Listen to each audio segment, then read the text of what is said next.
ये देखिए चीन के राष्ट्रपति भारत के प्रधानमंत्री का अगवानी करते हुए उनसे हाथ मिलाते हुए। It's probably the handshake of the decade. Two nuclear-armed neighbors, two rising economies, and two population giants. It doesn't get bigger than this. 同为文明古国、发展中大国。 Mr. Prime Minister, it's my great pleasure to meet you in Kazan. It's the first time for us to have a formal meeting in 5 years' time.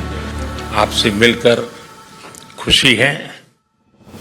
कई सालों की गहमा गहमी के बाद आखिर भारत और चीन के बीच कई मुद्दों पर आपसी समझदारी बनने लगी है। एलएसी पर दोनों देश बफर जोन बनाने के लिए जहां राजी हुए हैं, वहीं लगभग 5 सालों से बंद कैलाश मानसरोवर यात्रा पर भी सहमति बनती दिख रही है। महत्वपूर्ण बात यह भी है कि भारत और चीन के बीच जो एमओयू हुआ है, उसमें सहमति के रूप में एक बिंदु ये भी है कि भारतीय श्रद्धालु उत्तराखंड और तिब्बत की सीमा रेखा पर मौजूद लिपुलेख दर्रे से पहले की तरह कैलाश मानसरोवर यात्रा कर सकेंगे। लेकिन भारत और चीन के बीच बनती इस सहमति से नेपाल में विरोध की आवाजें आने लगी हैं। नेपाल दोनों ही देशों से नाराज बताया जा रहा है। नेपाल का भारत पर आरोप है कि उसने उसके 3 गांव कब्जाए हुए हैं, जबकि चीन से इसलिए असहमत है क्योंकि वो भारत के श्रद्धालुओं को उस इलाके से यात्रा कर तिब्बत में प्रवेश करने की अनुमति देने जा रहा है, जो नेपाल का इलाका है। हालांकि ऐसा नहीं है कि नेपाल ने ये विरोध अभी हाल के घटनाक्रम के दौरान ही किया हो। नवंबर 2019 में जब भारत सरकार ने नया नक्शा जारी किया, तो उसके विरोध में नेपाल सरकार ने भी विरोध जताते हुए नेपाल का नया नक्शा तैयार किया था, जिसमें भारत के 3 गांव गोजी, नाभी और आदि कैलाश वाला क्षेत्र जोलिकांग भी था। इसके साथ ही मई 2020 में तत्कालीन रक्षा मंत्री राजनाथ सिंह ने धारचूला से लिपुलेख तक कैलाश मानसरोवर मार्ग चौड़ीकरण के काम का उद्घाटन किया, तो नेपाल ने आरोप लगाया कि ये सड़क उसके क्षेत्र के कई गांव से गुजरती है। तो आखिर भारत और नेपाल के बीच क्या है ये ऐतिहासिक कालापानी विवाद, जो लगभग 200 साल बाद 2019 में नेपाल की ओली सरकार के दौरान बंद बोतल से बाहर आया?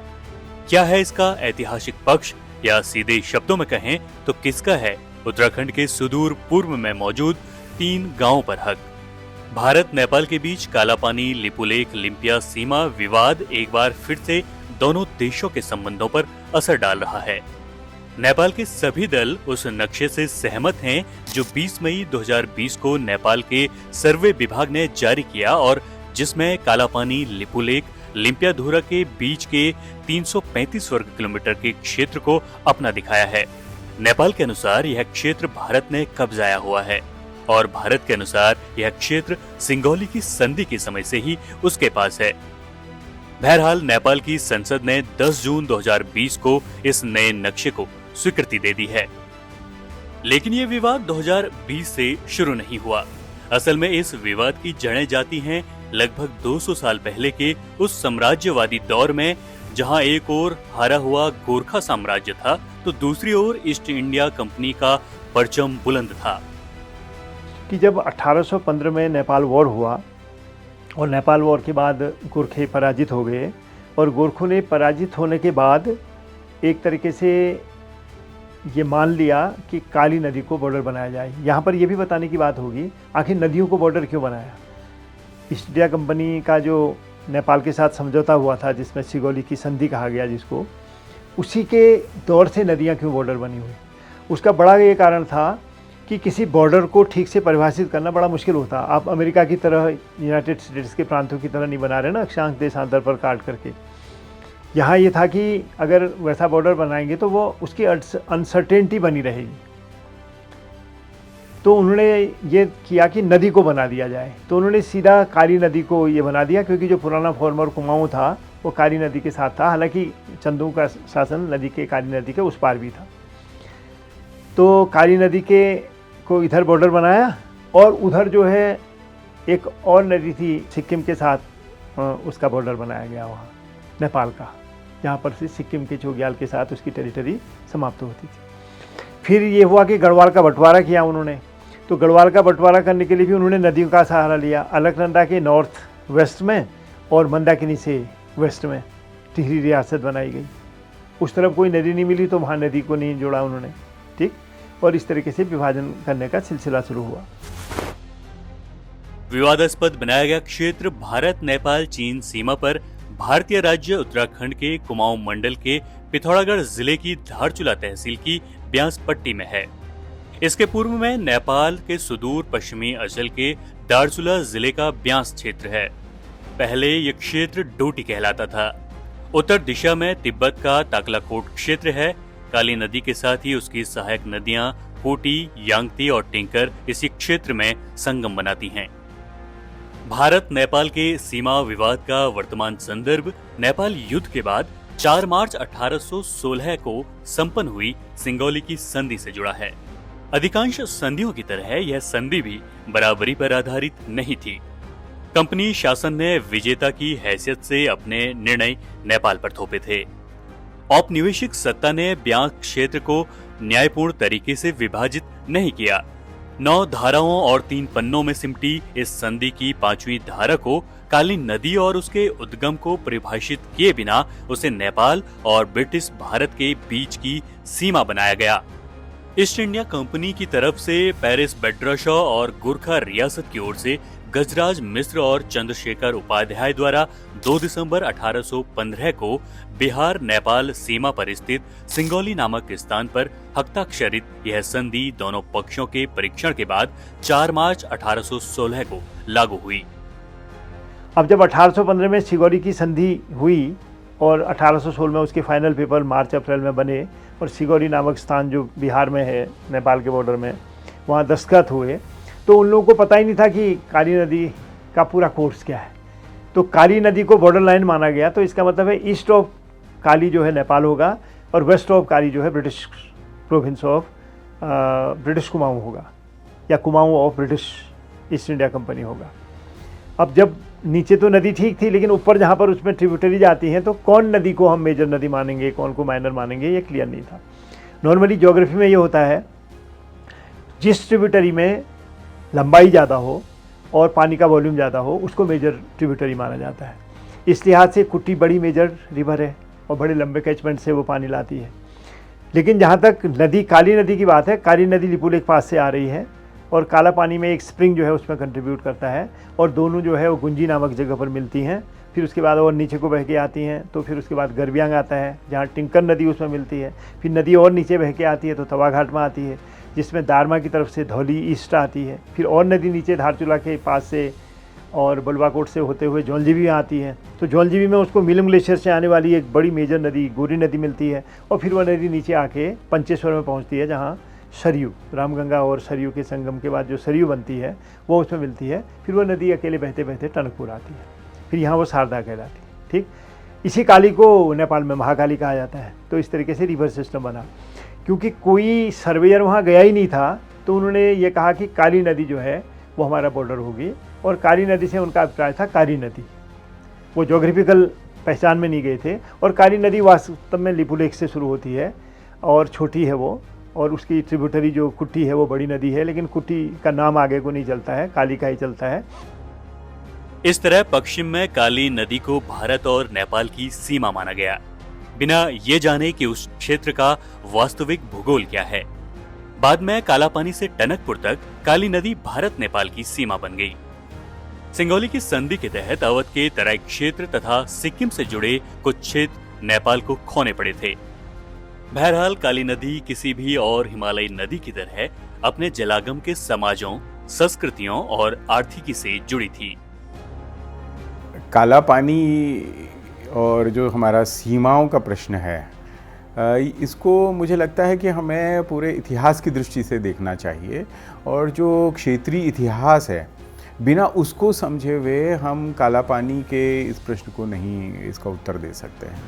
दरअसल भारत और नेपाल का ये वाला जो हिस्सा है, इस हिस्से की एक अपनी साझी संस्कृति है, साझी विरासत है, साझा इतिहास है। यदि आप अंग्रेज़ों के आने से पहले, या यूं कहें कि औपनिवेशिक शासन के आने से पहले देखें, तो ये सीमा विवाद जैसा कोई प्रश्न ही नहीं है। क्योंकि पहली बार औपनिवेशिक शासन के आने से राष्ट्र राज्य जैसी कोई एक अवधारणा विकसित होती हुई हमें इस इलाके में दिखाई पड़ती है, जिसको हम उस समय के दौर में ब्रिटिश कुमाऊं कह रहे हैं। उससे पहले तो ये कहीं कुछ था ही नहीं। छोटी छोटी ठकुराइयाँ हैं, वो इधर भी हैं और नदी के उस पार भी हैं। यदि हम काली नदी को अपनी सीमा विभाजक मानते हैं, सिगौली की संधि के बाद यही तय किया गया कि काली नदी हमारी सीमा है, तो उस ओर की जितनी भी छोटी छोटी सामंतशाहियाँ थी या इस ओर की जो सामंतशाहियाँ थी, ये अब धीरे धीरे इकट्ठा हो रही हैं और एक नए राज्य की अवधारणा बन रही है। उत्तराखंड के उत्तरी भागों में स्थित जेलुखागा, माणा, नीति, सलसल, कुंगरी बिंगरी, दारमा, लंपियाधुरा, नवेधुरा, लिपुलेख व टिंकर जैसे दर्रों से व्यापारी हर साल व्यापार के लिए तिब्बत जाते थे। पश्चिमी तिब्बत में उनकी निर्धारित मंडियां थी। आंतरिक मंडियों में कोटी के पास निकड़चू, दारमा में विदांग तथा ताकलाकोट मार्ग में कालापानी मुख्य था। उक्त दर्रों में से कुछ को पार कर तीर्थयात्री कैलाश मानसरोवर की यात्रा करते थे। 20वीं सदी में यह यात्रा अधिक व्यवस्थित हुई। लिपुलेख और टिंकर दर्रों से ताकलाकोट मंडी और कैलाश मानसरोवर का सीधा सरल रास्ता था। लिपुलेख को नीति दर्रे के बाद सबसे सरल और सुरक्षित माना जाता था। ईस्ट इंडिया कंपनी के आगमन के बाद वेब ने कुमाऊं का नक्शा बनाने के लिए 1816 से कुमाऊं का व्यापक भ्रमण किया। 1819 में उसके द्वारा तैयार किया गया पहला नक्शा प्रकाशित हुआ, जिससे काली घाटी के अंतर्वर्ती क्षेत्र का प्रारंभिक परिचय मिलता है। इसमें कालापानी तथा ब्यास रिकी शिखर का नाम दिया गया है, पर लिपुलेख, लिम्पिया और अन्य दर्रों का नहीं। 1829 में इस नक्शे के संशोधित संस्करण में न्यूवेधुरा तथा ऊंटाधुरा दर्रों का नाम तो दिया गया है, पर अन्य दर्रों पर सिर्फ गाटा लिखा है। लिपुलेख बिना नाम के ही चीनी टेरिटरी को खुल रहे दर्रों के रूप में 17,670 फीट की ऊंचाई के साथ दिखाया गया है। गूंजी से ऊपर कोटी नदी को काली का नाम दिया गया है। इससे पहले 1 फरवरी 1827 के जेम्स हॉस्ट सुर्ग ईस्ट इंडिया कंपनी के हाइड्रोग्राफर द्वारा बनाए गए नक्शे में भी कोटी नदी को काली लिखा गया है। कुछ और नक्शों में भी ऐसा हो सकता है, पर सामान्यतया दोनों नदियों को गुंजी में संगम से पहले उनके नामों से ही दिखाया गया है। ये हो सकता है कि बड़ी होने के कारण कोटी यांगती को काली लिखा गया हो। ट्रेल ने कुमाऊं का व्यापक दौरा कर 1830 में एक नक्शा बनाया था।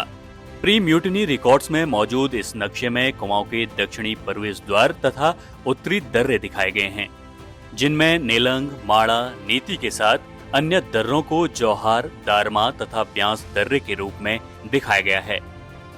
1846 के नक्शे में पहली बार लिपुलेख तक काली नदी के साथ कुमाऊं की सीमा को दर्शाया गया था। 1850 के नक्शे में लिपुलेख नाम पहली बार आया है और इसके साथ मंगसंग, बलचा, सलसल, ऊंटाधुरा, जयंती, लाखूर, नीति और माणा आदि दर्रे पहली बार दिखते हैं। 1851 में रिचर्ड स्ट्रीची के रॉयल ज्योग्राफिकल सोसाइटी के जर्नल में प्रकाशित लेख के साथ छपे नक्शे में अधिक स्पष्टता और विस्तार है।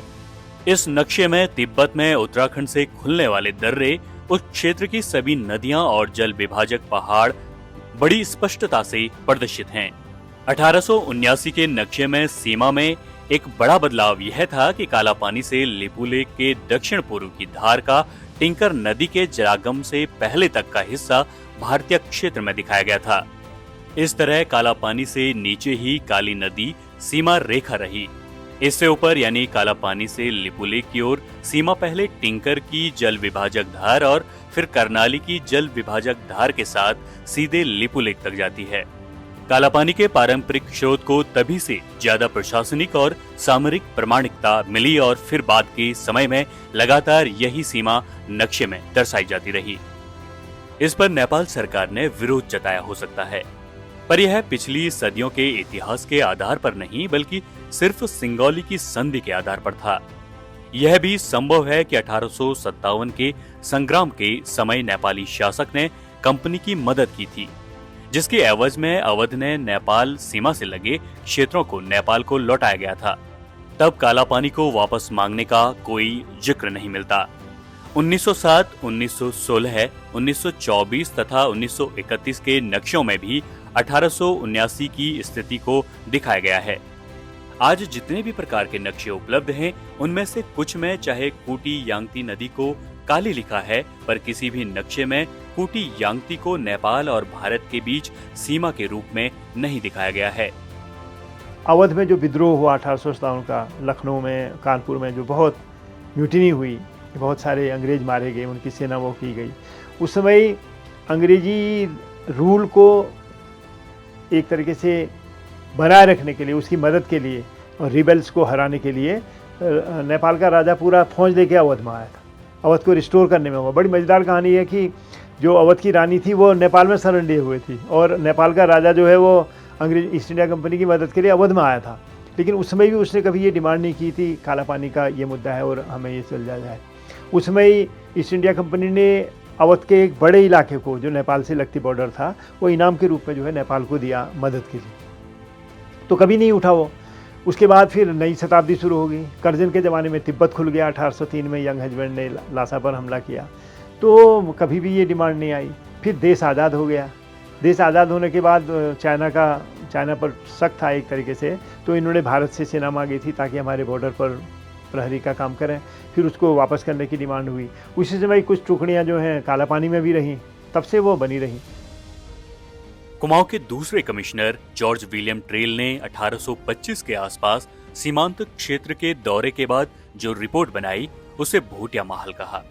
उसमें लिखा था कि 1790 में गोरखों की कुमाऊं विजय के बाद रुद्रपाल रजबार ब्यास को जुमला सामंत से मुक्त कराकर गोरखा शासन के अंतर्गत लाया था। ट्रेल ने यह भी बताया कि जुमला के सामंत ने 1823 में ब्यास के गांव में फिर से जबरन कर वसूल किया, लेकिन कंपनी के दबाव से डोटी के गोरखा प्रशासक बमशाह द्वारा वसूली को वापस कराया गया था। वास्तविकता से परिचित होने के बाद ट्रेल ने 2 साल तक छांगरू तथा टिंगर गांव को ब्यास से अलग नहीं किया। प्री म्यूटिनी रिकॉर्ड्स में 1817 का एक पत्राचार बताता है कि कंपनी के सचिव जॉन एडम्स को ब्यास के जमींदार का वह पत्र ट्रेल ने भेजा था, जिसमें उनसे छांगरू तथा टिंगर को फिर ब्यास में लौटाने का निवेदन किया था। सिंगौली की संधि की शर्तों के अनुरूप न होने से यह सुझाव नहीं माना गया। स्ट्रैची भाइयों ने लिपुलेख को स्पष्टता से भारतीय सीमा में दिखाया है।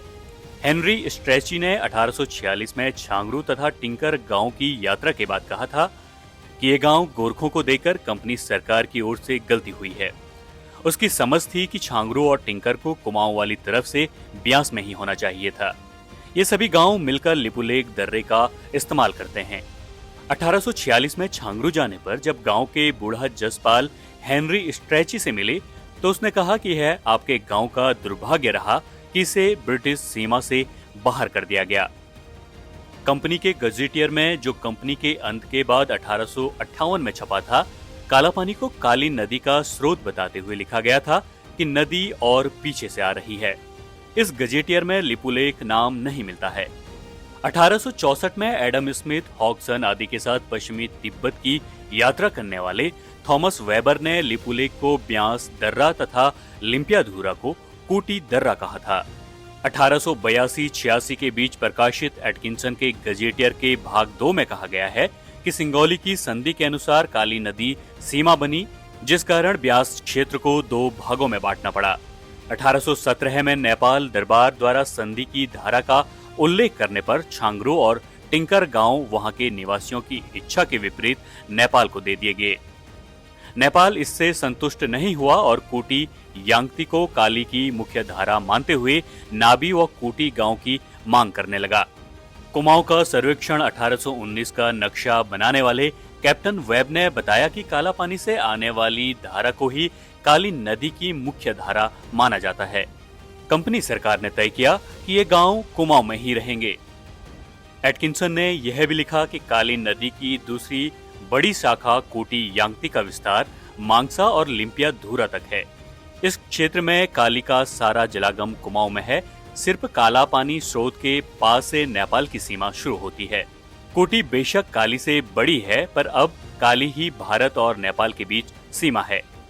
स्पष्ट है कि अंग्रेज अफसरों को कूटी के बड़ी नदी होने की बात वेब के सर्वे से पता चल चुकी थी और लिपुलेख दर्रे की महत्ता भी। उन्होंने कूटी व काली नदी को अलग अलग माना। चार्ल्स शेरिंग ने अपनी 1903 की यात्रा के बाद western Tibet and British Borderland 1906 में लिखा था कि भारत, तिब्बत और नेपाल की सीमाओं के त्रिकोण पर स्थित लिपुलेख हमारी सीमा में स्थित सबसे सरल दर्रा है, जो साल में सबसे अधिक समय तक खुला रहता है। अनेक बार लिपुलेख से तिब्बत की यात्रा करने वाले स्वामी प्रणवानंद ने बताया है कि काला पानी काली नदी का पारंपरिक स्रोत है, जबकि नदी की मुख्य धारा लिपुलेख से आ रही है।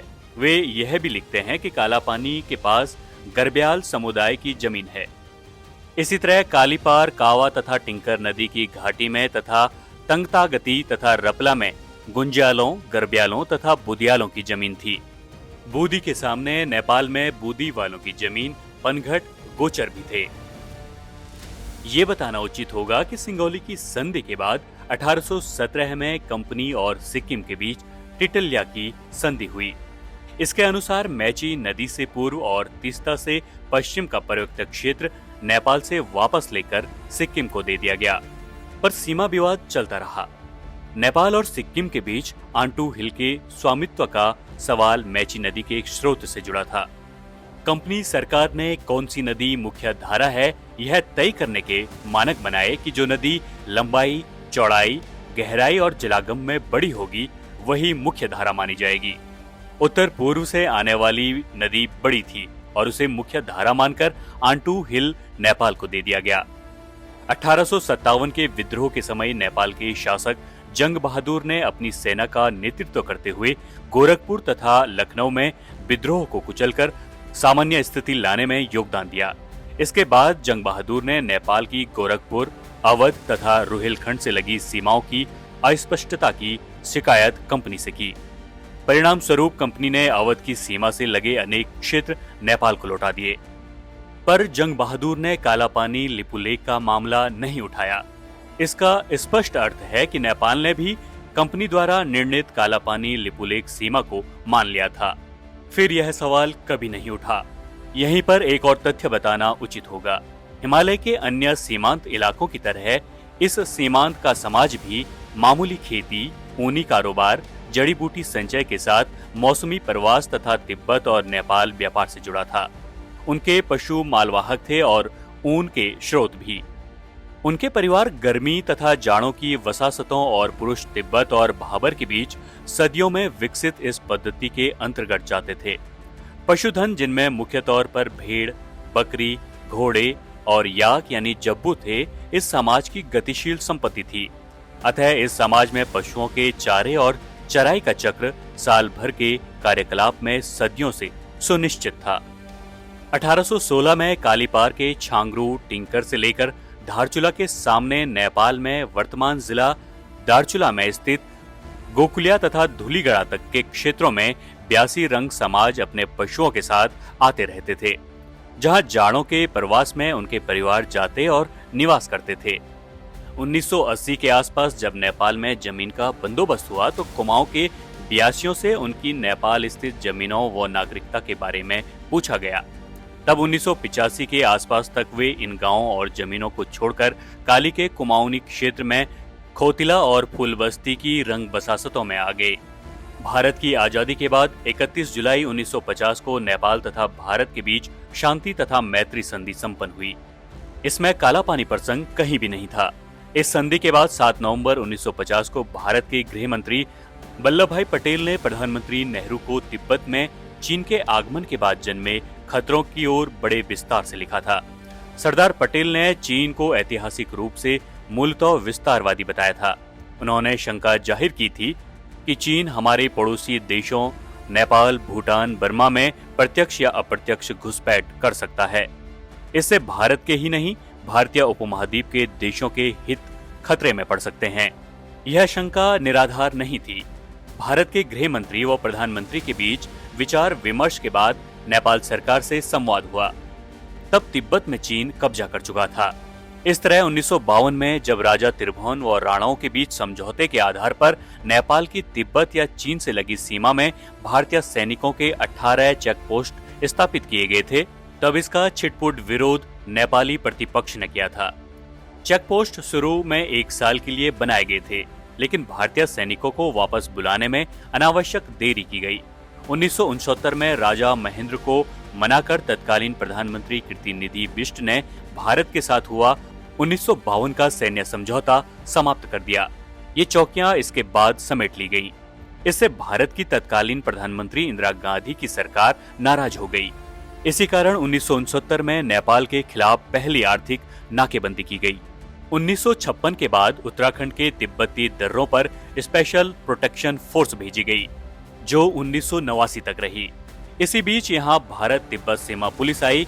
1962 के भारत चीन युद्ध के समय काला पानी के आसपास बंकर स्थापित हुए और सेना तैनात हुई। तब नेपाल की ओर से असहमति का स्वर प्रकट नहीं हुआ था। 1981 में जब कैलाश यात्रा सिर्फ लिपुलेख मार्ग से फिर से शुरू हुई और 1991 में आंशिक व्यापार चलने लगा, तब भी नेपाल की ओर से किसी तरह का ऐतराज प्रकट नहीं किया गया था। कालापानी में इस सैनिक उपस्थिति का विरोध 1996 के बाद होना शुरू हुआ, पर भारत यहाँ भी उसी जमीन पर था जो मध्यकालीन और औपनिवेशिक शासकों के काल में कुमाऊं में थी। दूसरी ओर 1954 में भारत चीन के बीच जो व्यापार संबंधी करार हुआ था, उसमें लिपुलेख उन दर्रों में प्रथम था जिनका व्यापार और तीर्थ यात्रा हेतु उपयोग होना था। चीन यदि इस दर्रे को नेपाल का मानता तो सहमति नहीं देता। इस पूरे विवाद में 15 मई 2020 का वो बयान भी नेपाल के लोगों को गुस्सा कर गया, जो तत्कालीन भारतीय थल सेना के अध्यक्ष ने दिया था। उन्होंने कहा था कि नेपाल में भारत के खिलाफ हो रहे प्रदर्शनों में चीन का हाथ है। इस बयान को नेपाल और चीनी सरकार ने खारिज कर दिया था। वहीं भारत नेपाल सीमा विवाद के जानकारों ने भी इस बयान को अनुचित बताया था। जब ये पंचेश्वर बांध के लिए महाकाली संधि हुई, उस समय ये विवाद आया कि महाकाली मतलब काली नदी का नाम है, नेपाल में काली नदी कहते हैं। तो नेपाल के जो विरोधी पार्टियां थी, उन्होंने अपनी सरकार से पूछना शुरू किया। उन्होंने कहा पहले बात तो आप बाद में बनाओगे, पहले महाकाली का मुहाना तय करो कि मुहाना कहाँ है। तो इसके बाद से ये विवाद चलता रहा, फिर कुछ ठंडा पड़ा। उसके बाद अभी ये 2018 के आसपास जब हमारे यहाँ सरकार ने कश्मीर से धारा 370 हटाई, भारत सरकार ने अपना नया राजनीतिक नक्शा जारी किया। हालांकि भारत ने जो लिपुलेख या तिंकर छांगरू वाला जो बेल्ट है, उसमें सीमा में कोई फेरबदल नहीं किया। लेकिन जो नेपाल की पॉलिटिकल पार्टियां थी, उन्होंने ये कहना शुरू किया कि हमारा इलाका जो है भारत ने अपने नक्शे में दिखा दिया। और ये विरोध तेज कब हुआ, जब इसी दौरान राजनाथ सिंह ने जो लिपुलेख के लिए लिपुलेख पास तक जो सड़क बन रही है उसका उद्घाटन किया। उसके बाद पूरे नेपाल में पूरे तरीके से ये आंदोलन फैल गया। अमूमन लोग ये कहते हैं कि नेपाल जो इस मामले को इतना तूल दे रहा है, इसके पीछे चीन का हाथ है। चीन इस मामले में हमेशा डिप्लोमेटिक रहा है। इसका जो कारण है, 2015 में मोदी जब चीन गए तो जिनपिंग के साथ एक 28 बिंदु का समझौता हुआ। उसका जो 17वां बिंदु था वो लिपुलेख से व्यापार को लेकर शुरू था। उसमें यह तय किया गया था कि हम लिपुलेख से व्यापार को आगे बढ़ाएंगे। लिपुलेख इसलिए सबसे ज़्यादा महत्वपूर्ण है कि अभी चीन से जो माल आता है वो जहाज़ों, पानी के जहाज़ों के जरिए आता है। लिपुलेख अगर चीन की ओर से तो सड़क बन गई, हमारी ओर से भी लगभग बन चुकी है। अगर यहाँ से सीधे ट्रकों के जरिए व्यापार शुरू होता है तो ये चीन के लिए भी, भारत के लिए भी सबसे करीबी रूट, मतलब सबसे नज़दीक का रूट दिल्ली या पूरे भारत तक पहुँचने के लिए। मतलब चीन ने अपने व्यापारिक हित को देखा। और उसके अलावा वो चाहता है कि ये जो कैलाश मानसरोवर की जो अभी यात्रा हो रही है, इसके ज़रिए भी वो आमदनी करे। ये खुले और लिपुलेख दोनों तरफ सड़क होती है, तो भारत के ज़रिए जो वहाँ श्रद्धालु जाएंगे, उसके ज़रिए भी चीन चाहता है कि मतलब मुझे मुनाफा मिले। जो भी हो, भारतीय तथा नेपाली राजनयिक, राजनीति, मीडिया और नागरिक समाज को समझदारी और परस्पर सम्मान के साथ इन विवादों को समझना और सुलझाना होगा। संकुचित राष्ट्रवाद न नेपाल को कहीं ले जाएगा और न ही भारत को। याद रहे कि दो भाइयों से पहले ये दो राष्ट्र दक्षिण एशिया के दो स्वायत्त और स्वतंत्र गणतंत्र भी हैं।